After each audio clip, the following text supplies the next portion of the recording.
So I'm here with Marc Aixala from ICEERS. He is the Clinical Director of Support Services at ICEERS and the author of a fantastic book on psychedelic integration, the best book I've read on that topic.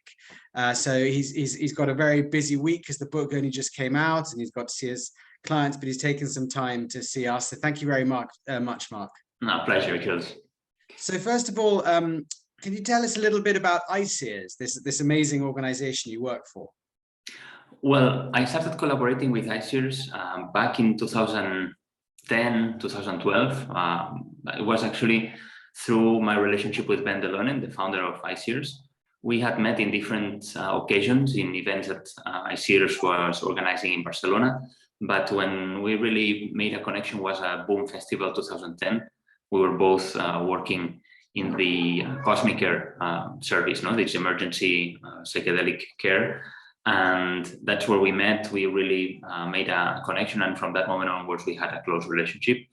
And at the beginning at ICEERS, my cat's coming to say hello. Sure.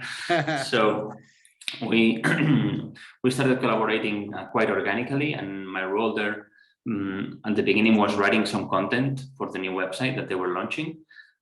So Ben asked me to support them writing that content.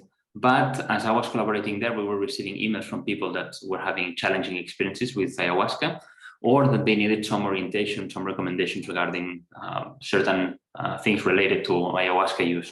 So I started answering those emails and started realizing that there was actually a need in the community for support because some people were encountering challenges after their experiences. So it's not that I had an intention to go into the world of integration, it's that I found myself doing that early on in my collaboration with ICEERS. ICEERS has done many other things and does many other things. There's a part of research, there's a part of human rights and indigenous rights. There's also part of legal defense regarding the use of ayahuasca. So there's a multidisciplinary approach to these practices with plant medicine. My role has been in doing integration sessions and also creating this theoretical model for integration. And ICEERS amazingly offers free sessions of integration if people have had difficult psychedelic experiences. Is that right? And you managed to get EU funding to pay for this? Yeah, well, that's been an ongoing issue for us, because we always wanted the service to remain free. Yeah. And then we have to obtain funding from other places. So depending on the years, we've had private donors that are philanthropists that they've collaborated in supporting the service. And we, in 2016-18, we got a grant from the European Union. It was a project that was in a wider approach to what they call new psychoactive substances, which they are not new, because we're talking about ayahuasca and iboga and things that have been around for a while, but the European Union started having some understanding that this was a phenomenon that was happening, so they labeled them as new psychoactive substances. We applied for a grant and we got it, and we got funding for a couple of years to do these integration sessions and continue with the project. Yeah. Now we are in a moment in which we're trying to expand our service. Therefore, we're also looking for more funding to be able to have more people on board and doing psychedelic integration. So, and do people, is it for people who've had difficult experiences, particularly with ayahuasca? Not particularly, but I would say that most of the requests that we get is because of ayahuasca. Not because ayahuasca produces more difficult reactions than other psychedelics, but because of the scope of ICEERS, that it's pretty much focused on plant medicine. So I would guess that the audience that reaches out for ICEERS, it's audience interested in plant medicine. But throughout the years, I've worked with people that have had difficult experiences with all sorts of psychedelic substances. So your book is called and is about psychedelic integration. And as you discuss, there is, well, you have great exploration of the history of the term. I think you suggest it was first really used, the idea of integrating psychedelic experiences with Stanislav Grof. Would that be right? In the kind of 1980s or so? Yeah, I think that there was an early use of psychedelic integration that came mostly through the psychoanalytical world that was interested back then in psychedelics as well, no? And then in analytical psychology, it's understood that some of our psychic parts sometimes must be integrated, or there's some experiences that can help them, can help integrate them. And so early psychotherapists working with psychedelics in a psychoanalytical framework, they used already the word integration, not so much of what to do after the experience, but certain experiences that could help integrate parts of ourselves. And what's your definition of it now? I mean, I guess there are different definitions within the field, but how do you define psychedelic integration? Yeah, that's a good question, no? Because in the second chapter of the book, that's the intention, no? What is psychedelic integration? And I don't come up with a single definition, no? What I use to define integration is different metaphors that you find in the book to illustrate different aspects of what integration means. And also I talk about the dimensions of integration, no? I talk about 7 dimensions in integration, ranging from cognitive, emotional, physical, spiritual, behavioral, social, and time dimensions. So I try to describe integration not in a reductionist way, but actually in a broadening way, no? So we can understand different aspects involved in integration. That was actually one of the issues, because when trying to define integration, I found very reductionist sort of definitions, no? For example, understanding the experience, giving meaning to the experience. That is true, but it's only part of the truth, no? So that's why I wanted to give a description that could be more expanding our understanding, no? And therefore I use these different metaphors that like the piece of the puzzle or the tree that grows up in the sky, but also down into the ground, no? So I try to give different metaphors that can illustrate what integration is in a way that it can expand. No, metaphors are good because you just give an image, but they have multiple implications. So that's the way that I try to describe integration. So I will not give you now a definition of integration because it would be against what I yeah. And you do make a distinction between integration and psychotherapy. That if you go to see someone like an integration expert, it's different to going to see a psychotherapist. What's the distinction? I think that the distinction is mostly intended to be for those practicing psychedelic integration. Yeah, I think that the scope, the focus of integration is different than the focus of psychotherapy. Although many practices that happen in integration can be psychotherapeutic, or they can be very similar to psychotherapy. My intention by doing this differentiation was to give certain orientation to therapists to know what they are working on. Yeah, for me as a therapist, it's important to know what are we doing in this therapeutic relationship and why are we doing that. And I think that integration, especially integration of difficult psychedelic experiences, has a very specific objective, which is to reestablish balance, to have the sensation that we are in control of ourselves, no? That we are back into some sort of stability. Yeah.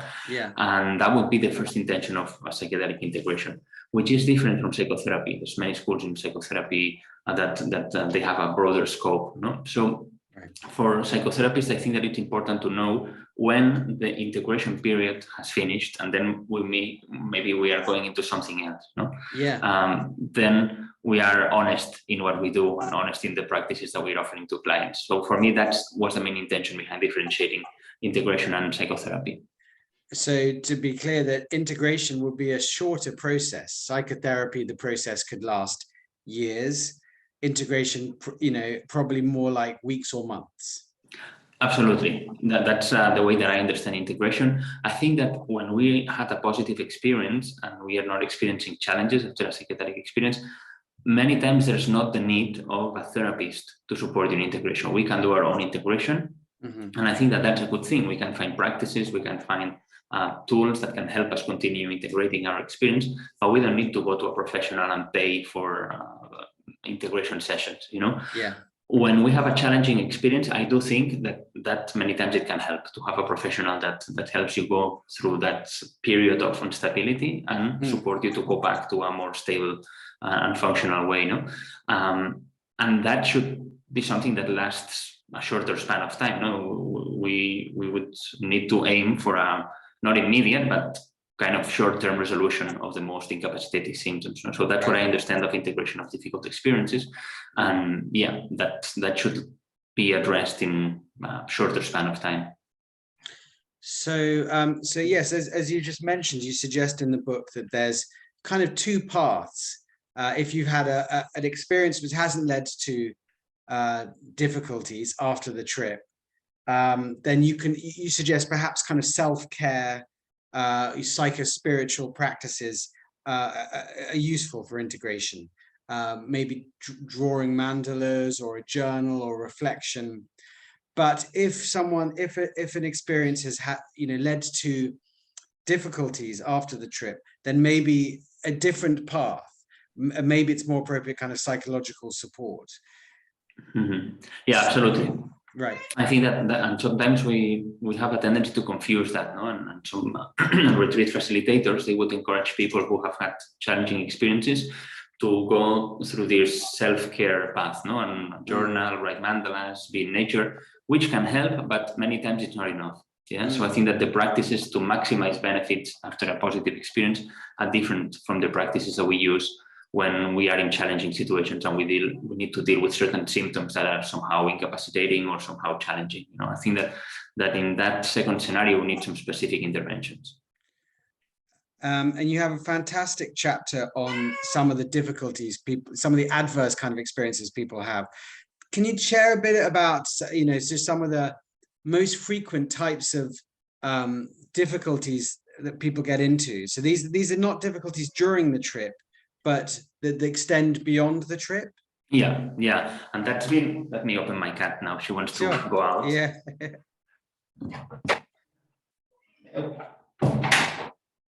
So that was a very interesting part of my work, throughout the years working at ICES, we were receiving a lot of requests. So at the beginning, I was just supporting these requests as they came. But eventually I decided to, at the end of the year, check all the requests that we had and see and try to get some understanding of the different cases that we were getting. And then I started working on a classification. So it was like, all right, what's this person asking?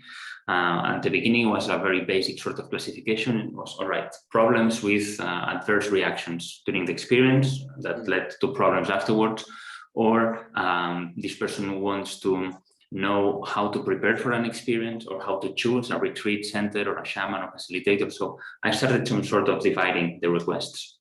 And then I realized that those experiencing difficulties, there were some commonalities in the requests that they were having, or the situations that led to the difficulties. So then I started creating this cartography in which I tried to describe a way of understanding these difficulties, why they happen, and how they manifest. Yeah, so it's not like a diagnostic labeling or looking for the cause of what happened, but also to explain what happened, and that could give an orientation towards an intervention path or a solution of that. Right. So I came up throughout time with first 6 and then 7 different problems that or situations that lead to problems. And that's in chapter 5 of the book. That's what I do. I describe these difficulties. Yeah. And I grouped up in different categories. One is the lack of preparation, which is, and again, these categories, they are not like completely independent. There's a relationship between them. So lack of preparation, usually we find it in all problematic experiences. So every experience that turns to be challenging, we can find some sort of deficiencies in the preparation part. Okay. So that would be the more basic situation. Then we have difficult experiences that have not been resolved during the experience, and the person remains somehow stuck in that experience. Then there's another sort of experiences that are more challenging during the experience that sometimes look like psychotic breaks. What people say that this person had a psychotic break during the experience. For me, it's not a psychotic break because people go back to normal after the experience, but they remain with very intense symptoms afterwards. Yeah? So I call that traumatic experience without integration or without resolution. No?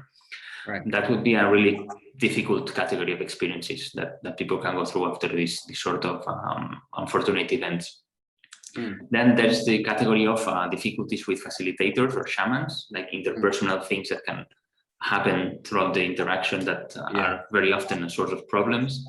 Also, another category is people that have already previous mental disorders or psychological disorders that somehow get aggravated by the use of psychedelics. Then there's also this topic that has been emerging rather frequently in psychology throughout the years, that has to do with the recovered memories, like getting in touch with a previously unknown traumatic memory, and then not really knowing if this is real or not, is it a real trauma, am I making this up, no? And how the situation can become really complicated to go through. And then there's another category that I call repeated intakes without integration, which is a scenario that we see relatively often nowadays, in which people have a lot of experiences. Like they do ayahuasca, and then they go to a bufo retreat, and then they do a temazcal, and they take some MDMA, and then it's like a constant sort of exposure to transpersonal experiences. And that can derive into certain problems, no? If the person doesn't stop the intake and work on the integration. So these are the main categories that I speak about. And so let's take that last one first. So these people who might be doing ayahuasca or other psychedelics like tens or hundreds of times, and what is that right? I mean, we're talking that kind of frequency. And what happens to them then? They just get kind of lose contact with normal reality, or what are the effects? Yeah, I would say that people that end up in these kind of situations, they do it from an honest starting point. You know, they are experiencing some difficulty, they want to solve a given situation, and then their path leads them to psychedelic experimentation. And then what we see is that initially they experience a lot of healing, or the sensation of healing, like a heart opening, a lot of insights that somehow give them clarity about their present situation. And there's usually the sensation that they want to solve this fast. It's like, all right, I want to get over these difficulties rather quickly, so I'm gonna start taking ayahuasca quite intensely, so they maybe start taking ayahuasca once a month, and then maybe in between they start having a mushroom experience, and then maybe some dancing, ecstatic dancing sort of practice, and then this weekend retreat in which they drink ayahuasca twice, and then they have a booth experience, and they get into this some sort of dynamic that experiences become more and more intense, more enlightening, more spectacular. But as they go, they become less related to their personal situation. So they become like really transpersonal sort of experiences and somehow they lose touch with the original intention that brought them to start this path initially. Not for everybody, this becomes problematic. The situations that I describe in the book is people that progressively they lose touch with the normal reality. They worry less about their daily life, like not caring about the job or relationships or like the obligations that they have, and their focus goes mostly into these experiences, which somehow they become really far out. They start worrying about transpersonal stuff. They start thinking about entities, beings, energies, and sometimes this can even go further, and they might start having some delusional thoughts, like the thoughts, they might start thinking that, I don't know, someone is trying to do some evil eye on them, or someone has control over them. So they start having this sort of thoughts, also referential thoughts, like people talk about me. I had a connection with someone in the subway, they were looking at me and they knew that I'm in this kind of practice. So it becomes some sort of this magical thinking, delusional thinking. There can be also a lot of interesting in conspiracy theories. So somehow it's like the person is losing touch with daily reality, and they are somehow able to deal with the things that they have to deal. They're suffering also. People experience anxiety. People don't know why they are not improving. It's like, wow, I'm having these experiences, I'm advancing so much, I'm seeing these amazing things from the universe, but my life doesn't feel right. How come? And there's usually the sensation that the next experience is going to solve this. Like if I go deep enough, I'm gonna solve this, and I'm gonna I'm gonna be through that. So but it's like a never-ending story, And their context, if they're part of a particular group, or part of some kind of spiritual group, something might exacerbate that as well, like, or right?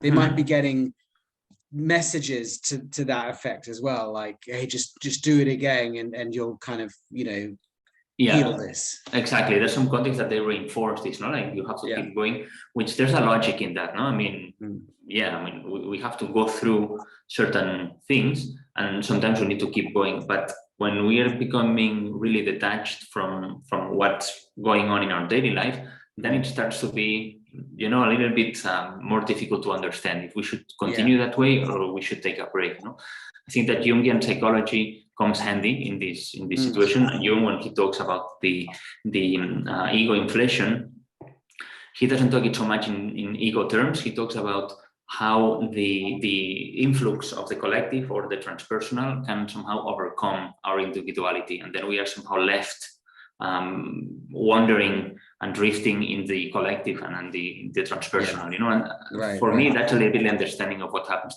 to these people.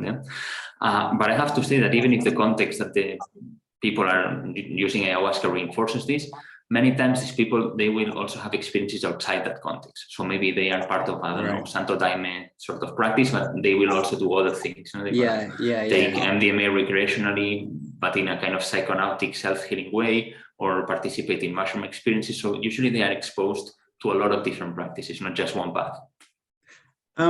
In terms of one of the earlier categories you mentioned, people who have a difficult experience at the time and it spills over after the trip.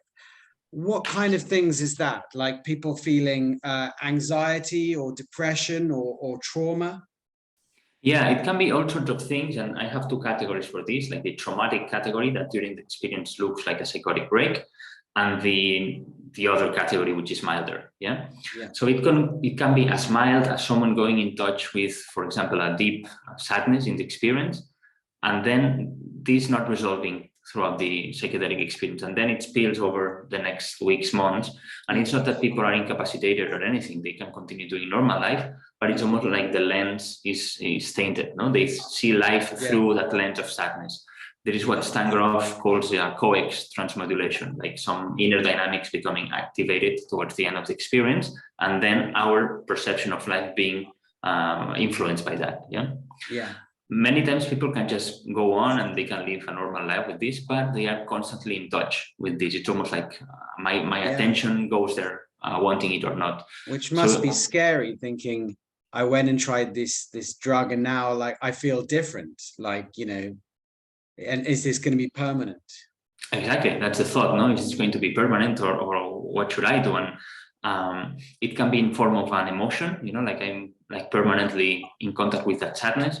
Or it can be like intrusive thoughts that come. I cannot stop thinking about that particular thing. And I find myself thinking about this or worrying about this, and then experiencing anxiety, depression. It's mostly these two feelings. Anxiety and depression are a constant awareness of that. It's like, oh my God, I'm in contact with the topic of death, and I'm worrying about death all the time.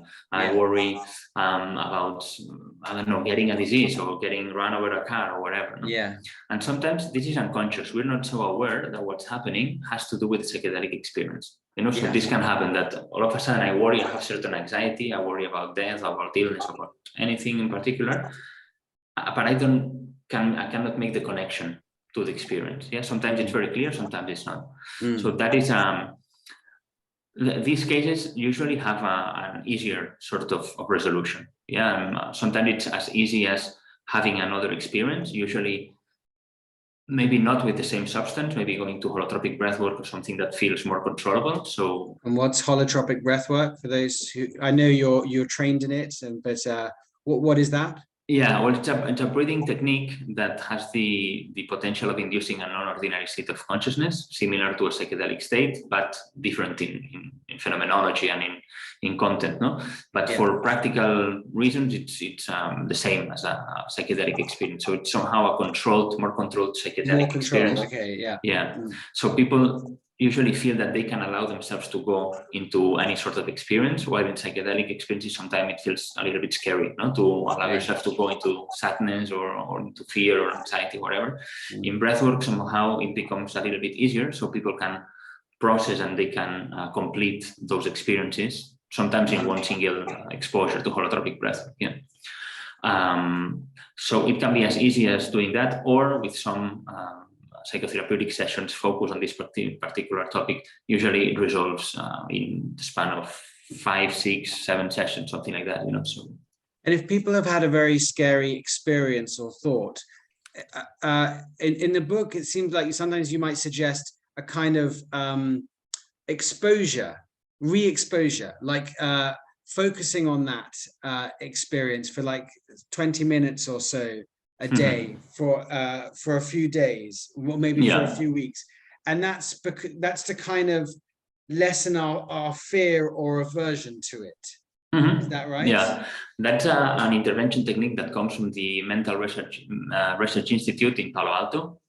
That was a school that I was trained in because I was looking for effective tools to deal with these kind of situations. Yeah, and I didn't have those tools, so I went and I trained in this school that somehow has an approach that it's cognitive behavioral, but that it can be very well tailored for the person. No, and you can present certain exercises or tasks in a way that it's not cognitive behavioral. Like, okay, you do this for a week, first session, second session, you do that.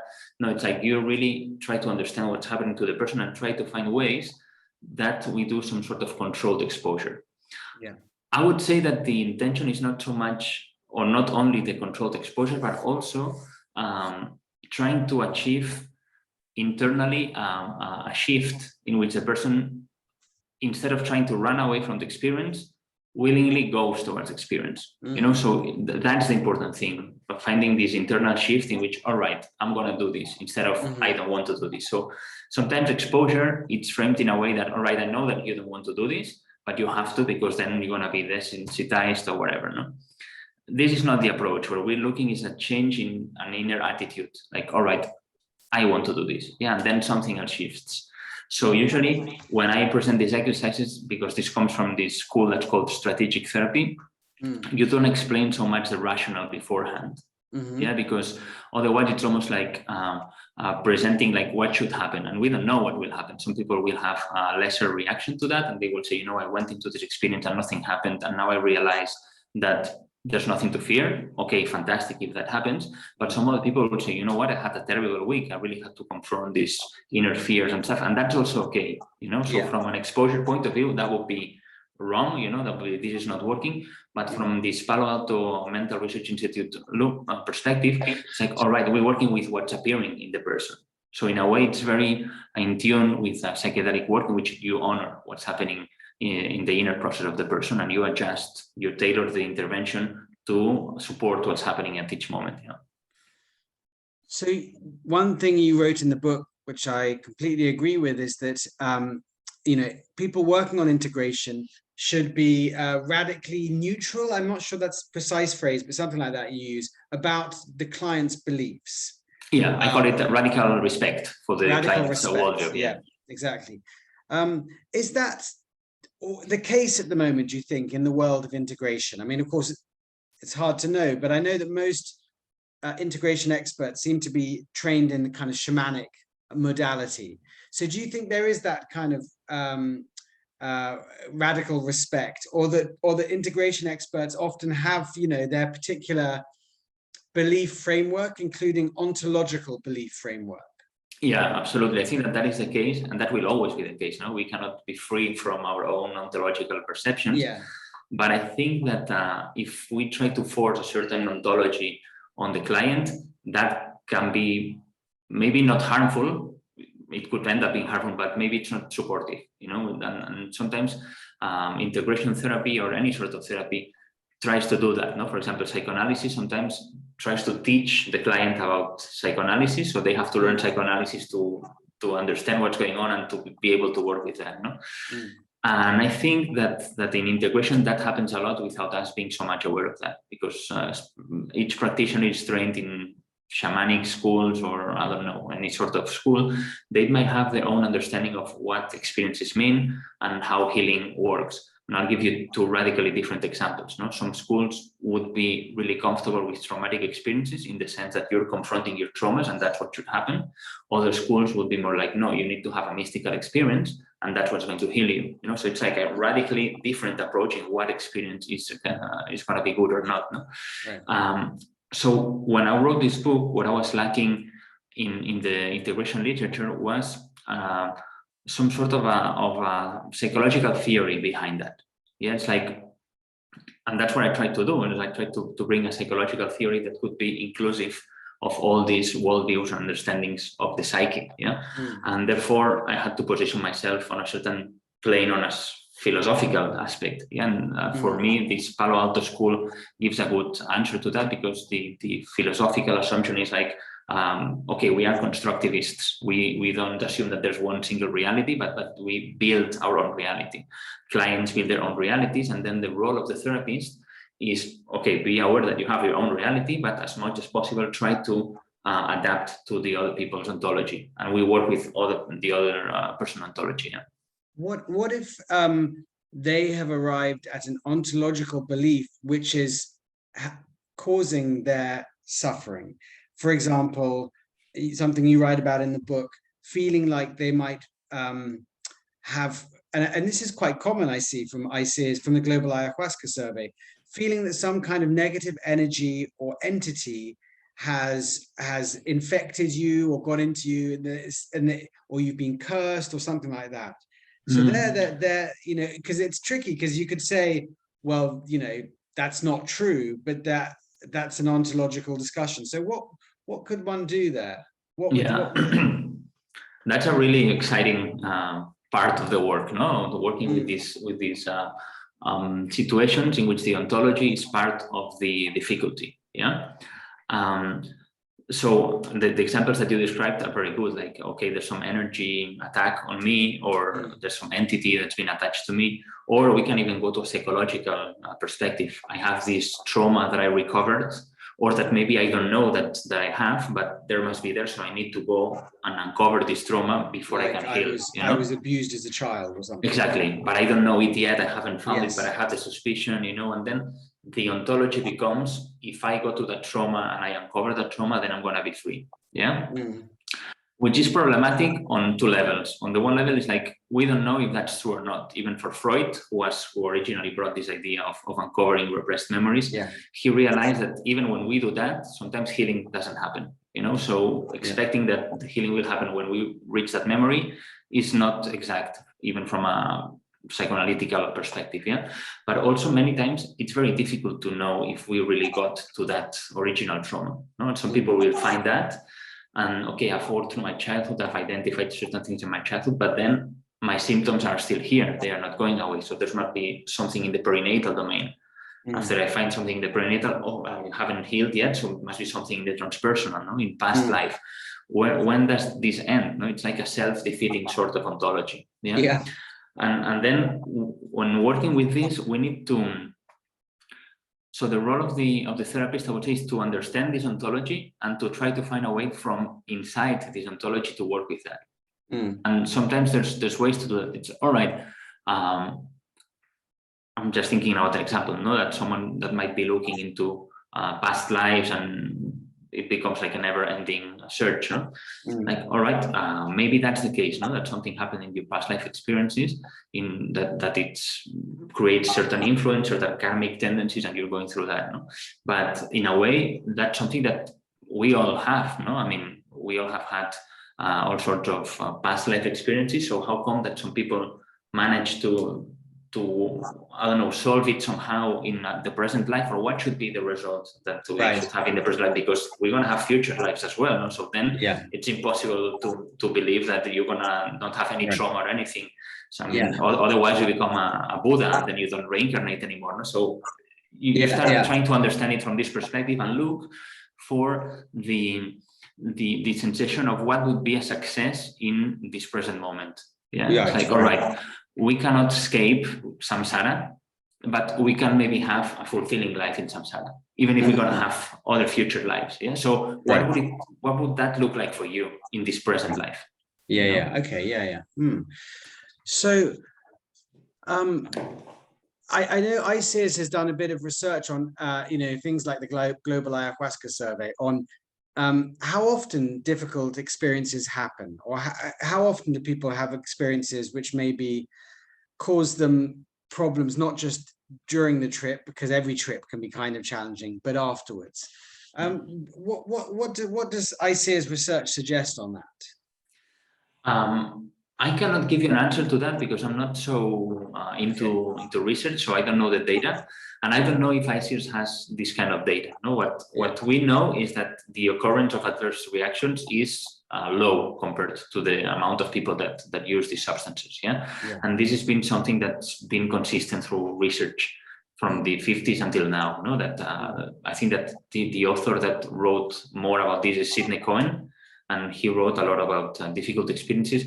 He reports very low numbers of occurrence, like 1% or less. No, but still, I have a bias for that because people that come to me, they come because they had a challenging experience. So I do see a lot of these situations, which then it gives me the sensation that, all right, maybe it's not so often that it happens, or most of the times people can deal with that themselves and they don't need a therapist. But when it happens, it can be like quite a difficult situation. It's like when it happens, it's something that needs to be addressed. No? So not because it happens in very low percentage means that we don't have to pay attention to that. No? Do you think, obviously, if people have these kinds of difficult experiences, it's great if they can go to an expert like yourself.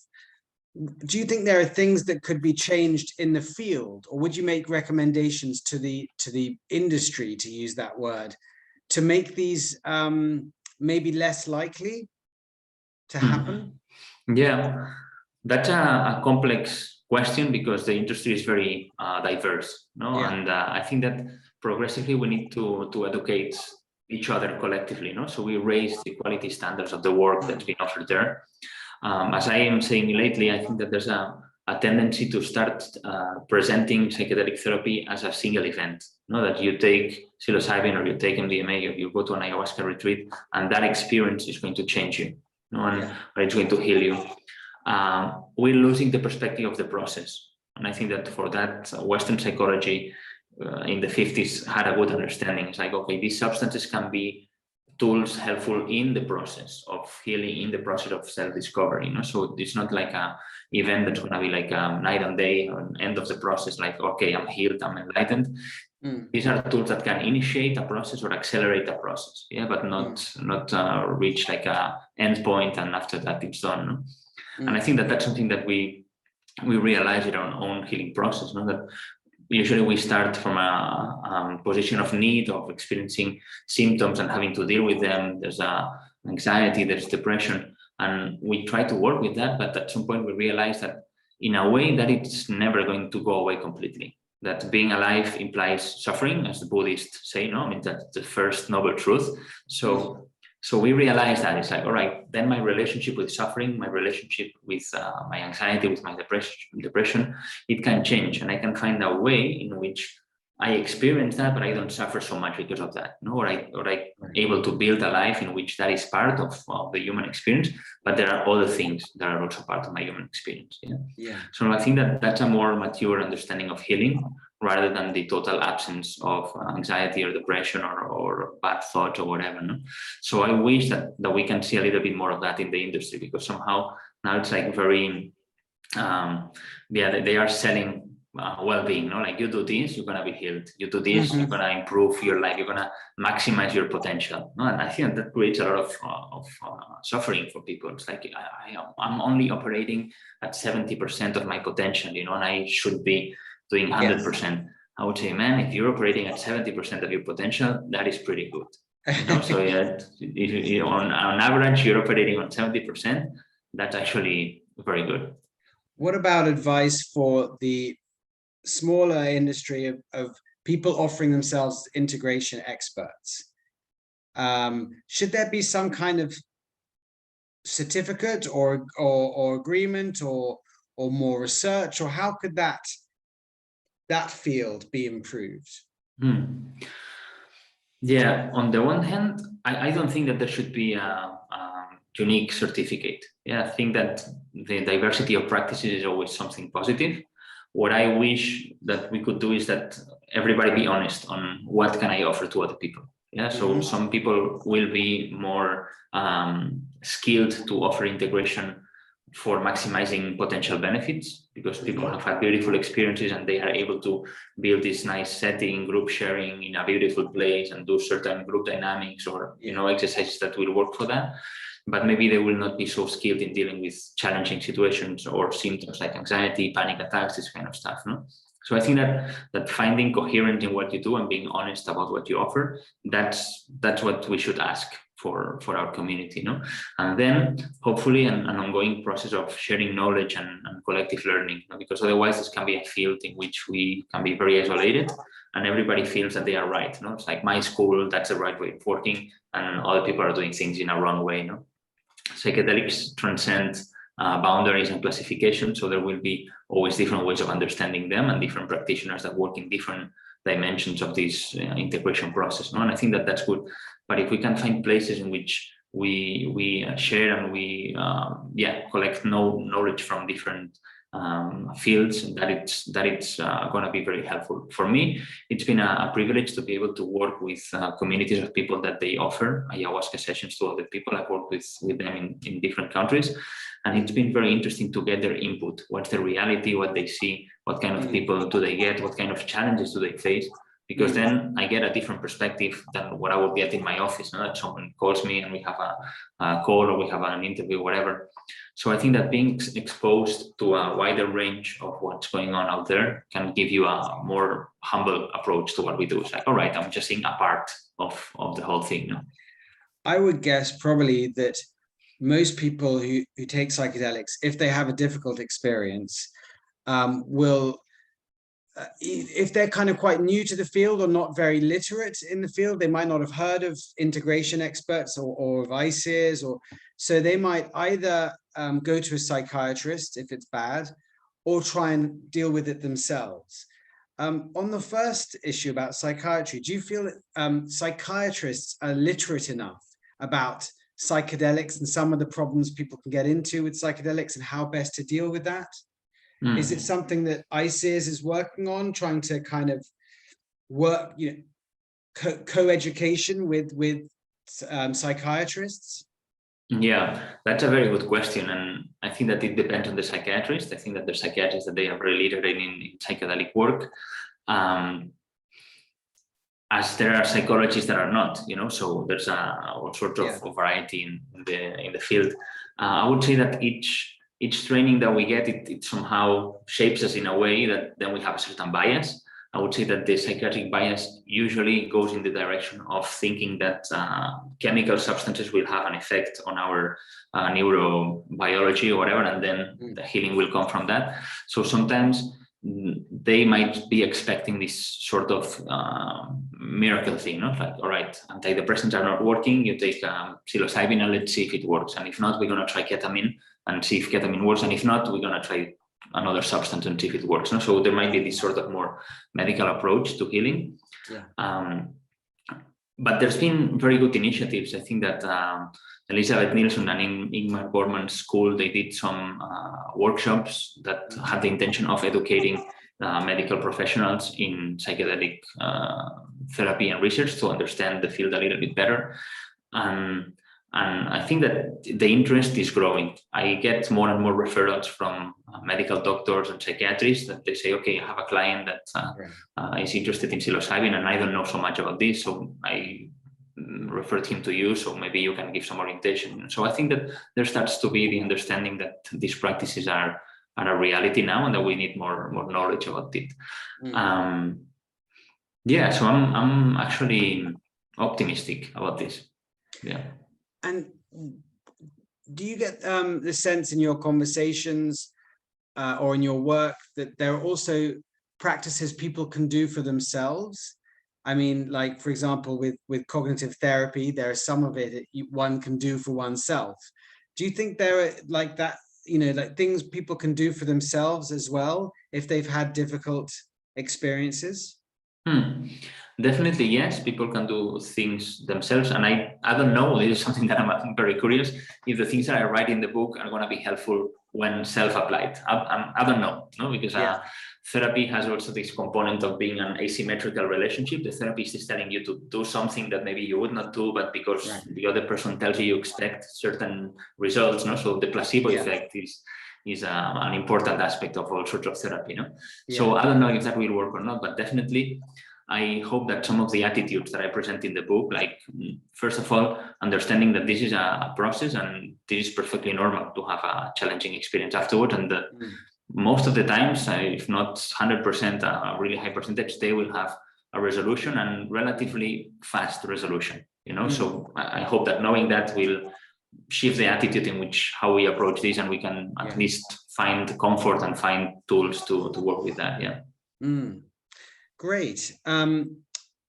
Finally, how do you see the field developing? I know you must be asked this a lot, but what do you think the psychedelic industry or world will look like in the US and Europe in kind of 5 years? Do you think that psychedelic therapy will be legalized, for example, in Europe or in European countries, or how do you think? Or do you think it'll be a bit more like it is now? It's a bit more kind of underground, or there's psychedelic tourism, or how do you envisage it?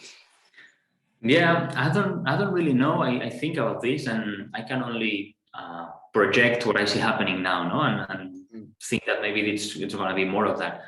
I have no doubt that psychedelics are going to be legalized for clinical practice. Yeah, so in, I would say 2-3 years, maybe 5, I don't know, we will see psychedelic clinics the same way that we see now ketamine clinics.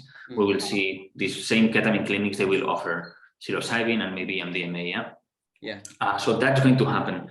My question is, who is going to be able to open such clinics? Yeah, so then we will see how regulation goes into that. Who will be able to acquire psilocybin or acquire MDMA? How is that going to work? You know, so I think that maybe the challenges in financial terms will come through that way. You know, like how to obtain the substance and who is allowed to practice that. You know, I'm concerned about this, that it might be some sort of privileges for certain people or institutions that they can practice this, but they will be the only ones holding this treatment. No? I think that somehow it will happen. There will be this some of privilege, and that will be a source of problems. But then the underground is going to continue working. There's going to be underground therapists, clinics underground, and tourism that will happen there. I think that another source of turmoil is going to be the certification of therapists. Who is a certified therapist? Who has the credentials to offer this in a respected way, and reputable way? We're seeing that already, that how many different certifications are appearing there that they certify you in psychedelic therapy. I receive every week at least 5 requests from random people that I don't know, that what's a good training that I could do to become a psychedelic therapist? No, what should I do? The MAPS one? Should I do this other one? I mean, who is going to certify me once this is legal? Yeah, and these are expensive, and they're preparation for a market that doesn't exist yet. Exactly, and that's the thing, So then for me is I wish that we could create trainings that are not so much focused on the certificate that you obtain, but actually in training people in the practicalities of it, to create good professionals that can support people through their healing and transformation processes. And I see that this is lacking a little bit. I don't see a lot of human quality training programs, you know what I mean? That I hope that there would be some more experiential programs that would combine serious theory. And some of them are mainly recorded videos. Yeah. I mean, people are just watching videos and paying like $10,000 just to mainly watch videos. Yeah. So my training, that's what I share with people. That's like, how did I become a psychedelic therapist and be able to work in clinical trials? Well, so first of all, I was an engineer, and that wasn't going to qualify me to do this. So I went back to university and studied psychology. And then I got trained in therapy modalities that I found useful and interesting to me. But I always say that the place that I learned how to support people during experiences was through holotropic breathwork training. And that's what's given me the tools to support people throughout many different processes. The moment that I realized that my training in holotropic breathwork was actually very useful was when I went to Cosmic Care, and I was confronted with these really challenging experiences that people have with psychedelic substances, and how I was feeling comfortable in that situation. No, and some of the people that I was working with, that they had maybe a more shamanic training, something like that, they felt a little bit more off balance in that situation. Yeah. But for me, it was quite natural to support these kinds of experiences. Yeah. So I always recommend the holotropic breathwork training to know how to do the work. I mean, that certificate is not probably going to open any academic doors, but if what you want to learn is how to use your hands and how to support someone in the moment, I think that continues to be the best option that I can recommend. So. Well, thank you very much, Marc. It's been a pleasure to talk to you. And, yeah, likewise. Thank you for the questions and for taking the time of reading my book. And yeah. Yes, thank you for the book as well. Very, very interesting and useful. And I hope to meet you in person. Yeah, me too.